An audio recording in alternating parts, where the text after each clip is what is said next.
Hello everyone, स्वागत है आपका फिर से एक नए वीडियो में। दोस्तों, आज हमारे चैनल पे अगर आप हमारे चैनल पे नए हैं तो प्लीज़ हमारे चैनल को सब्सक्राइब करिए। अगर वीडियो अच्छा लगे तो प्लीज़ लाइक करना मत भूलिएगा। दोस्तों, आज के वीडियो में हम लोग दो क्वेश्चन सीखेंगे।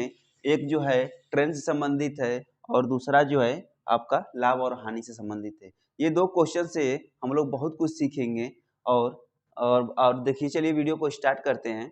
देखिए, पहला क्वेश्चन यहाँ पे आपको दिख नहीं रहा होगा, लाइट आ रहा होगा, तो मैं बता देता हूँ।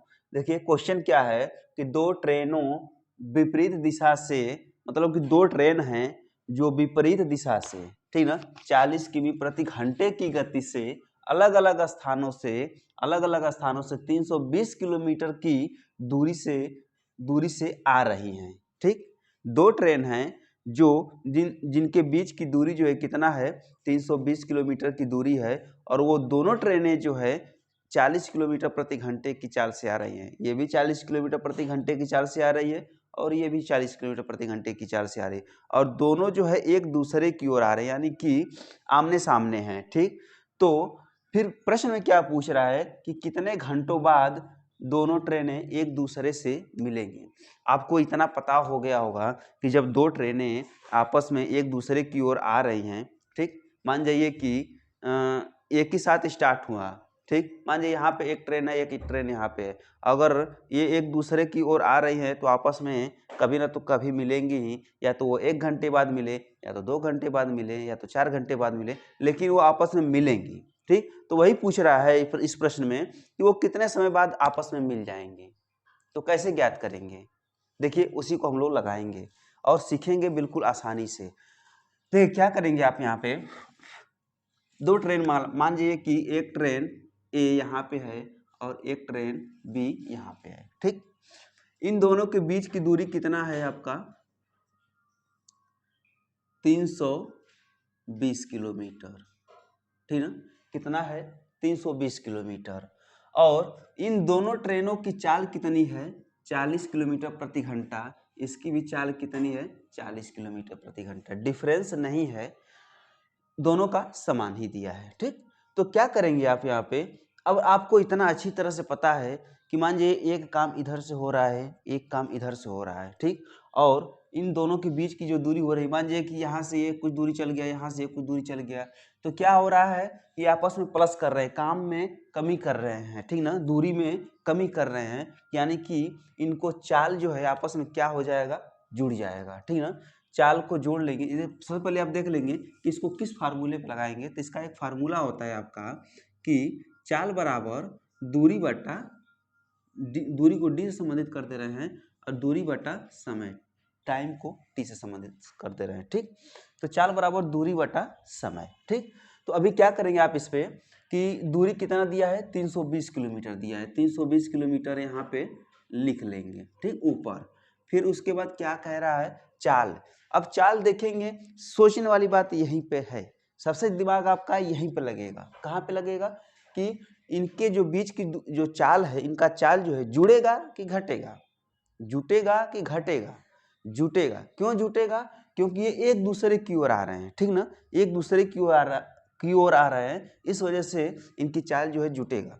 लेकिन अगर यही जो है नाव धारा में अगर ये आ जाएगा, तो नाव धारा में अगर धारा सामने से आ रही है और उसके विपरीत जो है नाव जा रही है, तो उसमें जो होता है धारा का चाल और नाव के चाल में क्या होता है, अंतर किया जाता है, यानी घटाया जाता है। ठीक, क्योंकि उसमें बाधा उत्पन्न कर रहा है। ठीक है, अगर मान लीजिए कि नाव जो है 15 किलोमीटर घंटे की चाल से चल रही है और उधर से धारा जो है 5 किलोमीटर प्रति घंटे की चाल से आ रही है, तो क्या करेगी, वो धारा जो है उसको रोकेगी, उस नाव को रोकेगी।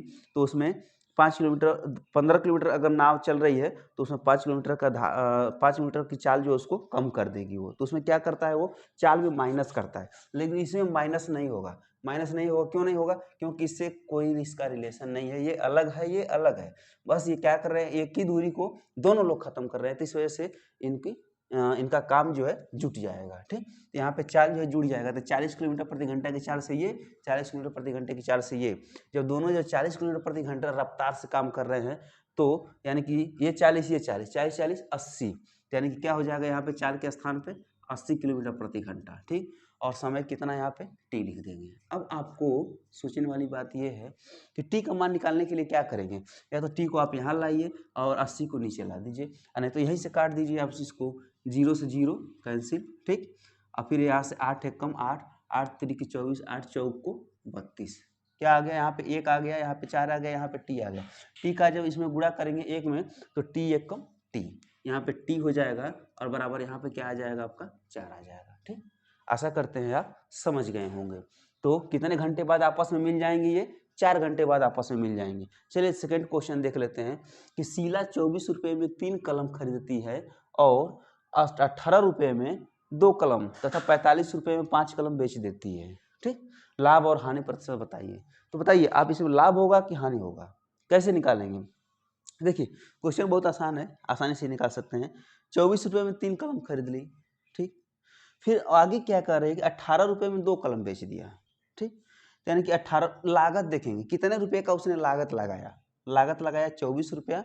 24 रुपये में 3 कलम खरीदी है, 3 कलम खरीदी है, 1 कलम नहीं, कि 1 कलम जो 24 रुपये का है उसने 3 कलम खरीदा, तब इसका रेट अलग हो जाता है। यानी कि 24 24 24 3 बार उसको जोड़ लेते, 3 का गुणा कर लेते हैं, तब जाकर उसका प्राइस निकलता है। लेकिन ये 24 रुपये में 3 खरीद ही रही है, 24 का 1 नहीं है, 24 में 3 खरीद रही है, ठीक।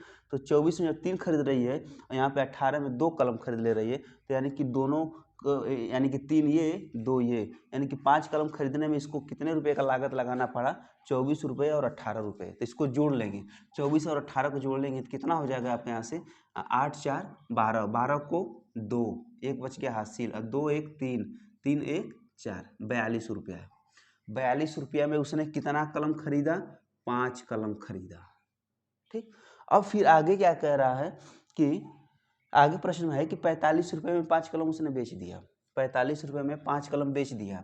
यहाँ देखिए 45 रुपये में वो 5 कलम जो है क्या कर दी, वो बेच दी, ठीक। तो कितने रुपए का उसको लाभ हुआ, 42 रुपये में खरीद कर लाई थी, 45 रुपये में बेच दी, 3 रुपये का उसको लाभ हो गया। अरे 3 रुपये का लाभ हो गया तो लाभ प्रतिशत निकालने के लिए क्या होता है, फार्मूला होता है लाभ परसेंटेज बराबर होता है लाभ बटे क्रय मूल्य गुणे 100, ठीक। तो उसी पे रख देंगे, ठीक ना। तो लाभ परसेंटेज बराबर क्या हो जाएगा, यहाँ पे प्रॉफिट परसेंटेज बराबर हो जाएगा आपका, प्रॉफिट कितने रुपए का हो रहा है, 3 रुपये का होगा, 3 रुपये ऊपर लिख लेंगे। क्रय मूल्य कितने का हो रहा है, यहाँ पे क्रय मूल्य 42 रुपये खरीद के ले आई है, ठीक है। गुणे 100 कर देंगे, बस हल कर दीजिए, आंसर आ जाएगा, ठीक। क्या हो जाएगा, 3 एकम 3, 3 एकम 3, 3 चौक को 12, ठीक। 2 सत्ते 14, 2 पचे 10, 50 हो गया, यानी कि 50 बटे कितना आ गया, 7 आ गया। अब 50 में 7 से भाग दे दीजिए, ठीक। तो 7 सत्ते 49, यहाँ 49 हो गया, 1 बच गया हासिल। फिर अभी क्या करेंगे, इसको अगर सही में अगर लाएंगे तो कैसे आएंगे, यहाँ से उठाते हैं, ठीक ना। तो 7 सही 1/7 परसेंटेज, ठीक। आशा करते हैं आप समझ गए होंगे। अगर समझ गए तो प्लीज़ एक लाइक करना न भूलिए और हमारे चैनल को सब्सक्राइब कर लीजिए।